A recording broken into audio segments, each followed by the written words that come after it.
नमस्कार, मैं हूं दीपाल राणा। आप देख रहे हैं योर मनी। पर्सनल फाइनेंस से जुड़ा हमारा शो हम लेकर आते हैं आपके लिए ताकि सिखा सके निवेश के गुर। योर मनी आपकी मदद करने के लिए हर कदम पर तैयार रहता है। कैसे पोर्टफोलियो बनाना है, कैसे अपने गोल्स को करना है पूरा। तो अपने क्वेश्चंस आप हमें भेज सकते हैं वेरियस प्लेटफॉर्म्स के थ्रू। आप सोशल मीडिया के थ्रू कनेक्ट कर सकते हैं। आप फेसबुक, ट्विटर के थ्रू अपने सवाल भेज सकते हैं। #AskAwaz योर मनी लिखकर CNBC आवाज के हैंडल पर जाकर। इसके अलावा आप अपने क्वेश्चन हमें ईमेल के थ्रू भेज सकते हैं yourmoney@nw18.com। साथ ही हमारा व्हाट्सएप नंबर भी है 7045220000। तो ये वेरियस प्लेटफॉर्म जिसके थ्रू आप हमारे इस शो का हिस्सा बन सकते हैं। आज आपके सभी क्वेरीज को आंसर करने के लिए PB इन्वेस्टमेंट्स की सर्टिफाइड फाइनेंशियल प्लानर पूजा भिंडे मौजूद हैं। पूजा नमस्कार, स्वागत है आपका। और पूजा से हम क्वेश्चंस लें उससे पहले बात करते हैं आज न्यू पेंशन स्कीम की, क्योंकि बहुत सारे हमारे ऐसे इन्वेस्टर्स हैं जो म्यूचुअल फंड्स के साथ साथ ट्रेडिशनल टूल्स भी पिक करते हैं अपनी वेरियस फाइनेंशियल प्लानिंग्स के लिए।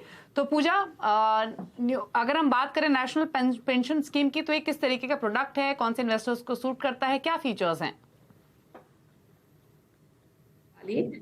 डेफिनेटली नेशनल पेंशन स्कीम अभी काफी लोगों को पता है इसके बारे में, थोड़ा पुराना हो चुका है, लेकिन रिटायरमेंट के लिए एक बहुत अच्छा बेनिफिट देने वाला प्रोडक्ट है जिसमें अच्छे बेनिफिट्स भी हैं, आपको टैक्स बेनिफिट्स भी मिलेंगे एंड इक्विटी एक्सपोजर भी आपको मिलेगा and at the same time discipline भी रहेगा, क्योंकि आप इसमें निवेश करेंगे तो इसमें एक लॉक इन आता है जहां पे आप 60 तक निवेश करें, क्योंकि ये रिटायरमेंट के लिए ही बना गया है। और 60 के बाद आप इसमें से एटलीस्ट 60% तक आप लमसम उठा सकते हैं जो टैक्स फ्री होगा, और बाकी का जो 40% है उसका आप एन्युइटी शुरू कर सकते हैं। तो मैं कहूँगी एक ऐसा प्रोडक्ट है जो गवर्नमेंट ऑफ इंडिया ने नागरिकों के लिए इस तरीके से डिजाइन किया है कि रिटायरमेंट के बाद की प्लानिंग करनी हो, जो हम नॉर्मली SIP के रूट से बोलते हैं कि आप रिटायरमेंट के लिए SIP शुरू करें, और हम काफी सारे ट्रेडिशनल प्रोडक्ट्स भी देखते हैं इंश्योरेंस कंपनीज की तरफ से, लेकिन डिसिप्लिन नहीं रहता है। पेंशन प्रोडक्ट्स में हम निवेश लॉन्ग टर्म तक नहीं कर पाते हैं, रिटर्न्स में कहीं हमें नहीं देखने को मिलता है। लेकिन ऐसा प्रोडक्ट जो PFRDA रेगुलेटेड है, आपको इसमें ऑप्शंस मिलते हैं कि आप उसमें इक्विटी में भी निवेश करें, गवर्नमेंट सिक्योरिटीज में निवेश करें, कॉर्पोरेट बॉन्ड्स में निवेश करें, ऑल्टरनेटिव इन्वेस्टमेंट्स में निवेश करें। काफी सारे ऑप्शंस हैं इसमें निवेश करने के, और इसमें चॉइसेस भी है, ऑटो चॉइस है और एक्टिव चॉइस है। तो आप इसमें से ऑप्शन चूज कर सकते हैं अगर आप रिस्क उठा सकते हैं और अगर आप नॉलेज रखते हैं मार्केट्स की, ठीक है। तो आप एक्टिव चॉइस ले सकते हैं जहां पे आप डिसाइड कर सकते हैं कि आपको इक्विटी में मैक्सिमम आप 75% तक निवेश कर सकते हैं, ज्यादा रिस्क ले सकते हैं, क्योंकि अगर आप 25-30 साल के हैं तो आपको लंबे समय में इक्विटी में ज्यादा रिटर्न देखने को मिलेगा। अगर आप बिल्कुल भी जानकारी नहीं रखते हैं और आप ऐसे ही फॉलो करना चाहते हैं तो आप ऑटो चॉइस का ऑप्शन सिलेक्ट कर सकते हैं, जहां पे एज पर आपके एज के हिसाब से एसेट एलोकेशन होता है, उसमें भी अग्रेसिव, मॉडरेट, कंजर्वेटिव इस तरीके के चॉइसेस हैं, ठीक है। जब हम NPS की बात करते हैं ना दीपाली, तो टैक्स बेनिफिट ऑब्वियसली बहुत ही दिमाग में आता है कि भाई टैक्स बेनिफिट है कि नहीं। तो नॉर्मली जो हमें 80C के अंदर 1.5 लाख की लिमिट है, इसमें भी वही 1.5 लाख की लिमिट अगर आप NPS में भी पूरा निवेश करते हैं तो 80CCD1 के तहत आपको अप टू 1.5 लाख तक डिडक्शन मिलता है, और एक एडिशनल डिडक्शन 50,000 सालाना तक आपको मिलता है 80CCD1B के तहत। तो टैक्स रिडक्शन हो गया, आपकी एक डिसिप्लिन्ड इन्वेस्टमेंट स्ट्रैटेजी हो गई रिटायरमेंट के लिए, जो post retirement age pension product आपको काम आएगी टिल यू आर सर्वाइविंग।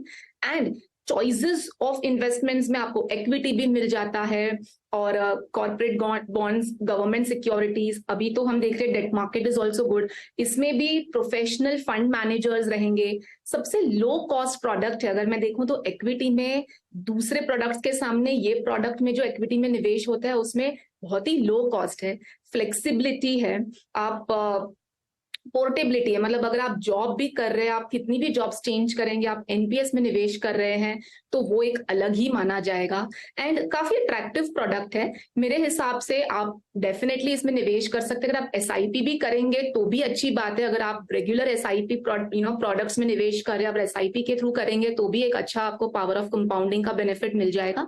और अगर आप लमसम भी कर रहे हैं लॉन्ग टर्म के हिसाब से तो जारी रखें, एक अच्छा प्रोडक्ट है। कौन सी चॉइस लेनी ये आप आपके रिस्क एपेटाइट के हिसाब से डिसाइड कर सकते हैं। जी ओके, चलिए, तो ये तरीके हैं, आपको काफ़ी सारे साइलेंट फीचर्स एनपीएस से जुड़े हुए कवर करने की कोशिश की है पूजा ने। उसके बावजूद भी अगर कोई क्वेश्चन आपके मन में है, कोई सवाल है, तो अपने क्वेश्चन हमें भेज सकते हैं एनपीएस से जुड़े हुए, हमारे एक्सपर्ट्स आपकी हेल्प करेंगे। बात करते हैं कॉलर से। नवीन पांडे हमारे साथ कनेक्टेड हैं। नवीन नमस्कार, स्वागत है आपका। बताइए कहाँ से बातचीत कर रहे हैं आप और क्या सवाल है? मैडम जी, मेरा सवाल यह है कि मैं अभी चेक रिपब्लिक से बात कर रहा हूँ। मैं यहाँ पे जॉब करता हूँ। ओके हाँ, मैं एक छोटा शेफ हूँ, इंडियन करी शेफ। तो मेरा सवाल ये है कि मैं इसमें म्यूचुअल फंड में निवेश करता हूँ। तो अभी मुझे 2 साल से निवेश कर रहा हूँ। तो मेरे कुछ फंड है जो मैंने आपको लिख के भेजे हुए हैं। ओके, ठीक है। तो क्वेश्चन क्या है वैसे आपका? आपके भी फिलहाल पोर्टफोलियो की वैल्यू कितनी है, क्या डिटेल्स हैं, कुछ शेयर करेंगे? जी मैडम, मैंने आपको ऑलरेडी भेजा हुआ है मैसेज लिख कर। तो मेरे पोर्टफोलियो की जो वैल्यू है वो 90,000 है इस टाइम। ओके, ठीक है, समझ गई। पूछ लेते हैं आपका सवाल।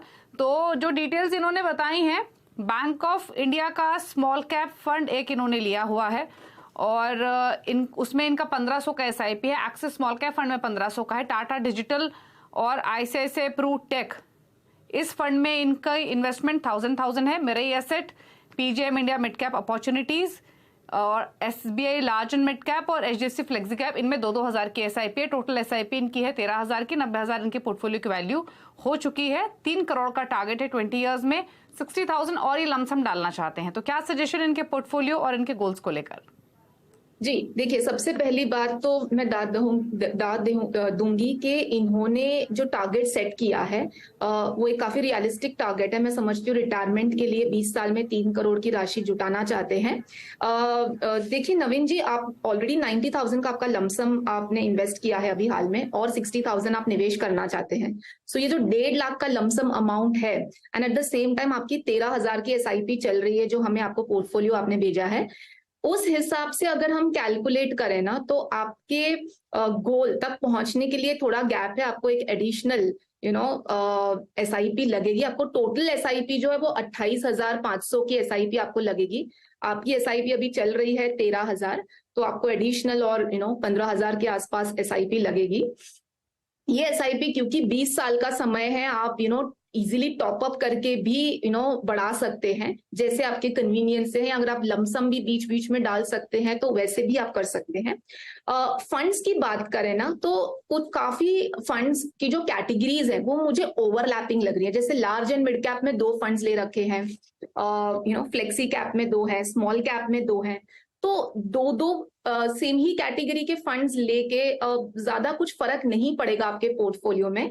तो आप पोर्टफोलियो को कम करें, कैटेगरीज को आप डिवर्सिफाई करें। तो आपको मैं कंसोलिडेट करके देती हूँ। आप लार्ज एंड मिड कैप में SBI large and mid cap को कंटिन्यू करें। फ्लेक्सी कैप आपका एचडीएफसी फ्लेक्सी कैप कंटिन्यू करें। मिड कैप में पीजीआईएम मिड कैप कंटिन्यू करें। स्मॉल कैप में आपका एक्सिस स्मॉल कैप आप कंटिन्यू कर सकते हैं। क्योंकि आपने एक सेक्टोरल फंड में निवेश किया हुआ है, अगर आप सेक्टोरल फंड की जोखिम को समझते हैं, क्योंकि वो साइक्लिकल होते हैं। जैसे टेक्नोलॉजी सेक्टर जो है साइक्लिकल है, कभी आपको उसमें अच्छे रिटर्न्स देखने को मिलेंगे, कभी आपको उस समय पे जब टेक्नोलॉजी सेक्टर नहीं चलेगा तब काफी नेगेटिव रिटर्न्स डबल डिजिट में भी देखने को मिलेंगे। तो उस समय पे अगर आप पेशेंस रख सकते हैं, लॉन्ग टर्म है, इक्विटी मार्केट्स को समझते हैं, फर्स्ट टाइम इन्वेस्टर नहीं है, तो सेक्टोरल फंड की एसआईपी कंटिन्यू करने की सलाह दूंगी। और एक फंड ऐड कर सकते हैं, क्योंकि एसआईपी बढ़ानी ही है, एक मल्टी कैप फंड ऐड करने की सलाह देती हूँ, क्वांट का एक्टिव फंड। ये आप ऐड कर लें तो आपका पोर्टफोलियो काफी डिवर्सिफाइड भी हो जाएगा। लेकिन हाँ, एसआईपी अमाउंट आपको बढ़ाना होगा ये टारगेट तक पहुंचने के लिए। जी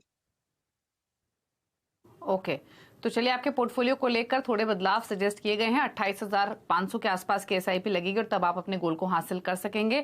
फिलहाल अपने इस पोर्टफोलियो में बने रहिए। थोड़े से फंड्स आपको चेंजेस करने की सलाह पूजा ने दी है। अगले कॉलर से बात करेंगे। रविंद्र हमारे साथ मौजूद हैं बातचीत करने के लिए। रविंद्र नमस्कार, बताइए क्या सवाल है आपका? हाँ जी, मेरी जो है टोटल पोर्टफोलियो है 14 लाख का, जो मतलब मैंने म्यूचुअल फंड में इन्वेस्टमेंट कर रखा। उसमें 2,000 रुपीज पर मंथ जो मेरी सिप जाती है मेरा ही asset emerging blue chip fund में, और 3000 ABSL प्योर वैल्यू फंड में और 5000 rupees Nippon India small cap fund में और 3000 HSBC मिड कैप फंड में।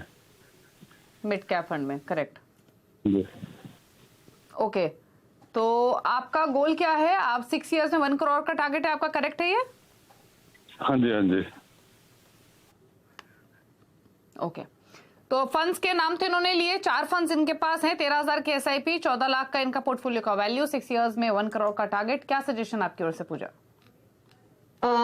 देखिए, सबसे पहले तो जो टारगेट है वो काफी बड़ा है and at the same time जो समय है जो टारगेट तक पहुंचने के लिए वो बहुत कम है। हम इसके लिए कहते हैं कि आप SIP जितनी जल्दी शुरू करेंगे ना उतना ही आपके लिए काफी अच्छा होगा वो अमाउंट तक पहुंचने के लिए। अगर अभी मैं कैलकुलेट करूं तो 14 लाख का जो इन्वेस्टमेंट है उस हिसाब से अगर 1 करोड़ की राशि तक पहुंचना है विद इन 6 इयर्स में तो आपको 68,000 की SIP लगेगी। और अभी जो आपकी SIP है वो अप्रोक्सीमेटली मैं समझ रही हूँ 13,000 की है जो मैंने पोर्टफोलियो चेक किया। सो 55,000 का गैप है। तो या तो आप अगर SIP अमाउंट बढ़ा सकते हैं तो आप बढ़ाइए। जो फंड्स आपने भेजे वो काफी डाइवर्सिफाइड है, लार्ज एंड मिड कैप था, स्मॉल कैप था। तो फंड वाइज मैं आपको सजेस्ट करूंगी उसमें आप कोई चेंजेस ना करें, लेकिन SIP अमाउंट का गैप है तो या तो आप SIP अमाउंट बढ़ाएं या तो आप आपके टेन्योर को थोड़ा बढ़ा दें। अगर हम 10 साल का भी टेन्योर पकड़ते हैं 1 करोड़ के लिए तो आपको 20,000 की SIP लगती है, तो जो 55 का गैप है वो सीधा 20 पे आ जाएगा और आप 13,000 की SIP कर रहे हैं। तो अगर ये अरेंजमेंट आपका बैठता है तो आप आपके गोल को थोड़ा एक्सटेंड कर सकते हैं, तो वो सलाह देती हूँ, या तो फिर SIP अमाउंट बढ़ा दीजिए जी। ओके, तो आपके पोर्टफोलियो को लेकर सलाह दी गई, थोड़ा सा इन्वेस्टमेंट अमाउंट आपको बढ़ाना पड़ेगा, एल्स जो आपका पोर्टफोलियो है वो बेहतर है, कोई बदलाव की उसमें आपको जरूरत नहीं पड़ेगी। गोल आप आपको अपने अचीव कर सकते हैं, लेकिन जो स्ट्रैटेजी आपको बताई है पूजा ने उस पर आप ध्यान दीजिए। अगले कॉलर से बात करेंगे, हरीश मेरठ से हमारे साथ मौजूद हैं।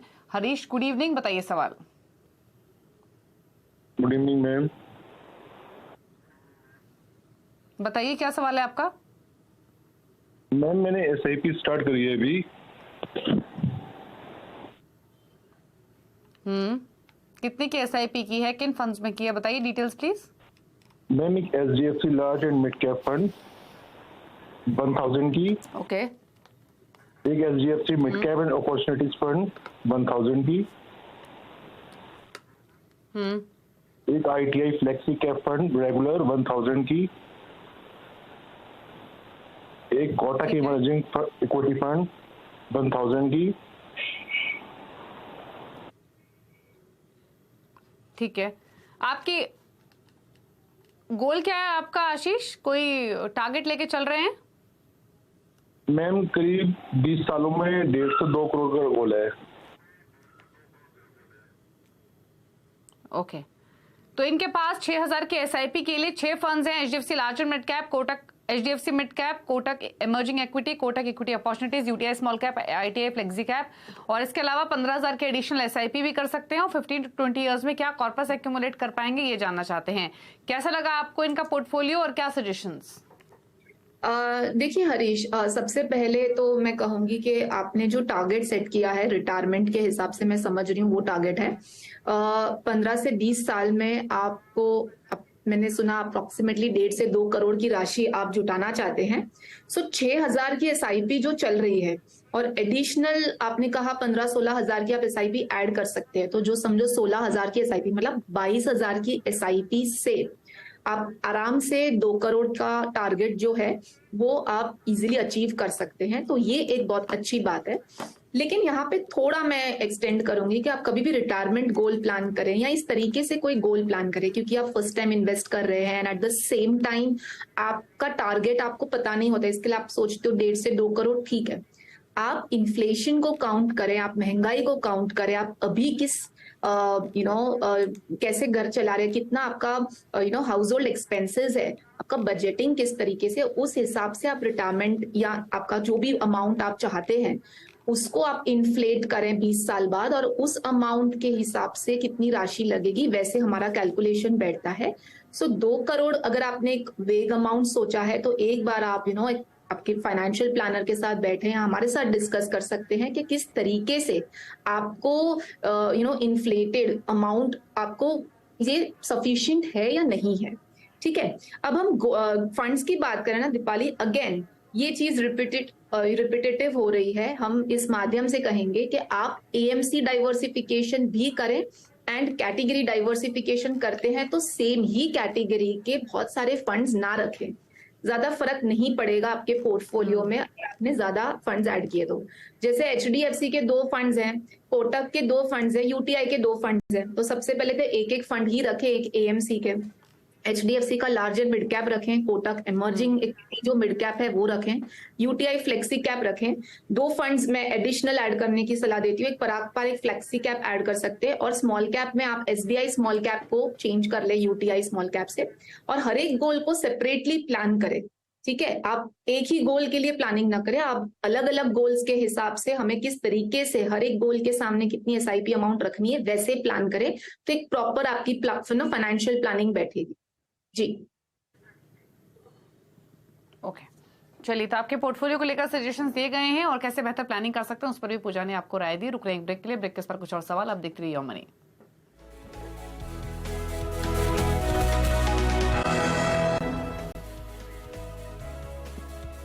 आप देख रहे हैं योर मनी और अब बात करते हैं कुछ और क्वेरीज की। पूजा भिंडे हमारे साथ बनी हुई हैं और एक सवाल लेंगे। गजानन गोंडे ने एक सवाल भेजा एसएमएस के थ्रू। 10,000 की एसआईपी इनकी ऑलरेडी चल रही है और एक ही फंड है इनके पास, वो है एचडीएफसी बैलेंस एडवांटेज, जिसमें 10,000 ये डाल रहे हैं। 15 ईयर्स में 1 करोड़ का टारगेट जानना चाहते हैं, कैसे पोर्टफोलियो को थोड़ा सा मॉडिफाई करें, किन फंड्स को ऐड करें, कितना अमाउंट और ऐड करना पड़ेगा इनको पोर्टफोलियो में, बताइए। जी बिल्कुल, देखिए दीपाली, कैसा है, आप जब भी हम प्लानिंग करते हैं और टारगेट सेट करते हैं, तो टारगेट के हिसाब से अगर देखा जाए तो 1 करोड़ की राशि जुटानी है 15 साल में, तो आपको 20,000 की एसआईपी लगेगी। इन्होंने 10,000 की एसआईपी चालू कर रखी है, तो या तो एसआईपी अमाउंट बढ़ाएं या तो फिर ये टेन्योर बढ़ा सकते हैं 5 साल से। दूसरी बात, जब स्कीम की बात की जाती है तो इन्होंने एक ही फंड में निवेश किया हुआ है। अब 15 साल का समय है, आप प्योर इक्विटी फंड हम निवेश कर सकते हैं। इन्होंने एक हाइब्रिड जो एग्रेसिव हाइब्रिड इक्विटी फंड है, तो fund HDFC balance advantage definitely बहुत अच्छा फंड है, कैटेगरी के हिसाब से इसमें रिटर्न्स भी काफी अच्छे हैं। लेकिन एक ही फंड में निवेश करना भी हम बोलते बहुत सारे फंड्स में निवेश ना करें, लेकिन एक ऐसा निवेशक जो एक ही फंड में निवेश कर रहे हैं वो भी बहुत ज्यादा पोर्टफोलियो में थोड़ा आपको डिवर्सिफिकेशन चाहिए, थोड़ा मिड कैप चाहिए, थोड़ा स्मॉल कैप चाहिए। सो मेरे हिसाब से पोर्टफोलियो में आप दूसरे फंड्स में ऐड कर ले, थोड़ा मिड कैप ऐड कर ले, कोटक इमर्जिंग इक्विटी है, स्मॉल कैप ऐड कर ले, एसबीआई स्मॉल कैप है, या पराग पार एक फ्लेक्सी कैप ऐड कर ले। तो आप जो एडिशनल एसआईपी करना चाहते हैं वो दूसरे कैटेगरीज में आप ऐड करके पोर्टफोलियो को एक अच्छा डिवर्सिफिकेशन दे सकते हैं, क्योंकि कभी भी कोई एक कैटेगरी पे अगर प्रॉब्लम आती है तो आपका पूरा पोर्टफोलियो डाउन होता है। जब भी हम पोर्टफोलियो खोलते हैं हमें देखने को अच्छा लगता है, अगर एक कैटेगरी नीचे है, समझो उसमें नेगेटिव है या 1 डिजिट रिटर्न है, लेकिन दूसरी कैटेगरी समझो उस टाइम पे स्मॉल कैप ने डबल डिजिट रिटर्न दे दिए, तो कुछ अच्छा देखेंगे और तो वो ट्रस्ट फैक्टर बनता है। इसके लिए हम कहते हैं डिवर्सिफिकेशन भी जरूरी है पोर्टफोलियो में, लेकिन इन कंसिडरेशन आप उसको बहुत ज्यादा डिवर्सिफाई ना करें जी। चलिए, तो सजेशन आपको दिए गए हैं। 20,000 के आसपास की एसआईपी आपको लगेगी अपने टारगेट को हासिल करने के लिए, और अपने 2-3 फंड चॉइसेस और आपको पूजा ने बताई हैं जो आपकी स्क्रीन पर है, नोट कर सकते हैं। Parag Parikh flexi cap, Kotak emerging equity, SBI small cap funds को ऐड करके बढ़ाइए। अपना टारगेट भी आप बढ़ा सकते हैं, टाइम होराइजन बढ़ा सकते हैं अपने टारगेट को हासिल करने के लिए। एक और सवाल अरुण कुमार ने भेजा है देहरादून से। फिलहाल इनकी 55,000 की एसआईपी चल रही है, पोर्टफोलियो की वैल्यू है 32 लाख रुपए और 7 साल में 2 करोड़ का टारगेट है। इसके अलावा लमसम इन्वेस्टमेंट भी की हुई है 51 लाख की, तो यानी टोटल इन्वेस्टमेंट ऑलमोस्ट इनकी 84 लाख की है एसआईपी पोर्टफोलियो में और लमसम पोर्टफोलियो में, और टारगेट है 2 करोड़ का 7 ईयर्स में। फंड्स में अगर बताऊं तो Aditya Birla banking and financial services, HDFC large and mid cap, Parag Parikh flexi cap, SBI balance advantage, ICICI pru flexi cap, Sundaram focus fund, Sundaram large cap fund, Kotak focus, Kotak multi cap और एसबीआई मल्टी कैप, सभी में 5-5 हजार की एसआईपी, 10,000 की एसआईपी एसबीआई मल्टी कैप में है। अब जानना चाहते हैं कि क्या करना चाहिए। इसके अलावा सुंदरम सर्विसेज में इन्होंने 51 लाख रुपए 1 टाइम इन्वेस्ट किए थे इन 2018, शायद इसी की वैल्यू 55 लाख के आसपास होगी। क्या सजेशन? देखिए अगेन एक ही फंड में जैसे हमने अभी बात की, इतना बड़ा अमाउंट निवेश करना एक बहुत बड़ा रिस्क फैक्टर हो जाता है। नो डाउट के इस फंड के रिटर्न्स काफी अच्छे हैं। सेक्टोरल फंड है, सर्विसेज सेक्टर जो काफी ही ऑल टाइम फेवरेट सेक्टर है। तो कैटेगरी फंड उस सब में कोई दिक्कत नहीं, लेकिन एक ही फंड में इतना ज्यादा निवेश करके उसके ऊपर बेट करना एक बहुत बड़ा रिस्क फैक्टर हो जाता है। तो मेरे हिसाब से अगेन लो लमसम अमाउंट आप उसको डिवर्सिफाई करते रहे। SIPs जो है अगेन आपका जो टारगेट है आप इजीली वो टारगेट तक पहुंच जाएंगे, क्योंकि बहुत बड़ा टारगेट नहीं और अमाउंट ऑफ इन्वेस्टमेंट SIP आपकी 55,000 की चल रही है, so that is not a problem. लेकिन अगेन अगर मैं फंड को या पोर्टफोलियो को कंसोलिडेट करूं तो HDFC large mid cap continue करें, ICICI prudential flexi cap continue करें, पराग पारेख फ्लेक्सी कैप कंटिन्यू करें, कोटक मल्टी कैप कंटिन्यू करें, क्योंकि 7-8 साल का समय है, आप बैलेंस एडवांटेज भी कंटिन्यू कर सकते हैं। और एक मिड कैप डालें, क्योंकि मुझे पोर्टफोलियो में मिड कैप कहीं पे भी नहीं दिख रहा है, तो SBI का मिड कैप डाल सकते हैं। आपके पास SBI के दूसरे फंड्स भी, दूसरे स्कीम्स भी हैं, उसकी जगह पे आप उसका मिड कैप चूज कर सकते हैं। सो थोड़ा बहुत कंसोलिडेट करें, और जो एक ही फंड में आपने बहुत ज्यादा अमाउंट रखा है उसको आप धीरे धीरे जैसे प्रॉफिट बुक करके उसको दूसरे फंड्स में अगर आप शिफ्ट कर सकते हो तो बेटर है, क्योंकि रिटर्न्स तो अच्छे दिख रहे हैं, अभी अच्छे हैं, बट उसको और आगे कंटिन्यू करके कंसिस्टेंसी लाना वो भी एक बहुत बड़ी बात होती है। तो एक ही फंड पे इतना ज्यादा बेट करना इज नॉट एडवाइजेबल। जी ओके, चलिए, तो थोड़े से चेंजेस आपके पोर्टफोलियो को लेकर सजेस्ट किए गए हैं। गोल अपना अचीव आप कर सकते हैं। नया पोर्टफोलियो कैसा हो सकता है वो आपकी स्क्रीन पे आप देख रहे हैं। Aditya Birla banking financial services, HDFC large and mid cap, Parag Parekh flexi cap, SBI balanced, ICICI pru flexi cap, Kotak multi cap और सुंदरम सर्विसेज, इन फंड्स को आपको रखना है अपने पास।